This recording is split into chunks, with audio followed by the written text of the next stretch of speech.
our country. We the people have fought them on every front. In every town, on every street. But know this, the resistance will never surrender. Second floor window! The main storyline of this game is one mission in a big war. This is not the giant terrorists on top of the nuclear power plant where you save the world. What this is really about are 4 civilians trying to move some fuel from Colorado to San Francisco to link up with some guys who've recovered some old National Guard equipment, and with some other civilians, they're going to hit the Golden Gate Bridge and begin the retaking of San Francisco from the North Koreans. So it's not Sergeant Rock. It's not a grandiose battle. It's people trying to take their country back. The characters and the plot line started very early when the backstory started developing, and we've kind of been iterating and iterating and iterating, trying to get to the model that we have now, which is sort of like, you know, what it would be like to fight with a bunch of civilians who are forced in this extreme situation of taking up arms, having no prior combat experience, and fighting for their freedom against a foreign occupation. And also, the biggest factor was you're in a resistance, you're in an insurgency squad, so you could take that to an extreme and say, like, you could almost call them a terrorist cell. One of the most important aspects of this game is cost, civilian cost. And in this game, you actually feel the cost of violence. You see it all around you. You see civilian death, you see casualties, you see... there's a lot of sad in this game, actually, to give it some gravity so that when you pick up the gun and you pull the trigger, it's more than a shooting gallery, hopefully. There's missions where, you know, there's children running around when you have combat going on, and no other games are really doing that, but it's one of the big focuses of our game. It's what happens when civilians and regular non-combatants have war brought to them.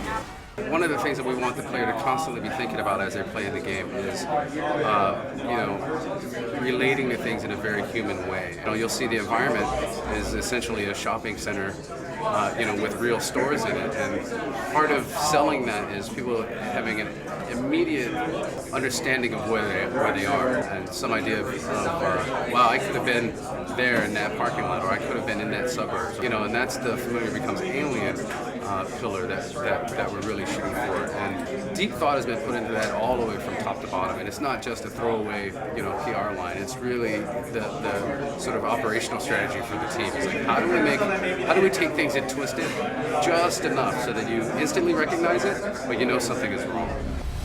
I think we definitely take inspiration from other shooters. So you look at games like Half-Life 2 that have really strong environmental narrative and in-game storytelling. So, you know, there's some inspiration from there, and then a lot of kind of our own unique Homefront recipe and ideas. So we take that mix of inspirations along with our new ideas, and that's kind of the unique Homefront pie. One of the greatest things we get to do is to show what happens over time in America. How America is affected by an occupation, not only an occupation, but the decline of society in so many ways. Running out of oil has changed America in so many ways. You're going to see a lot of the game take place in suburban areas that can't be sustained because the idea of bringing food, energy to people in the middle of America is very expensive. That stuff really has to be pulled back, and people start abandoning the neighborhoods, start moving to cities because that's where the stuff is. So in so many ways, it gives us a very rich and fertile landscape to take something that most people see in one way and show how it has changed because of the situation, the effect of the cause.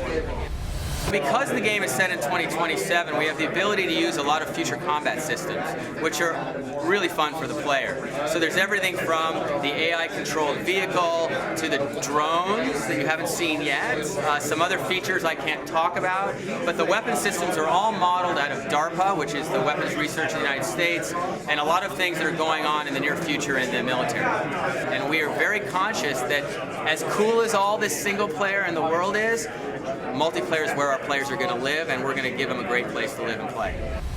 The piece of the story that we're telling now is a very, very small part of the overall situation of what's happening in this battle, and so the amount of territory to explore in this franchise is just huge.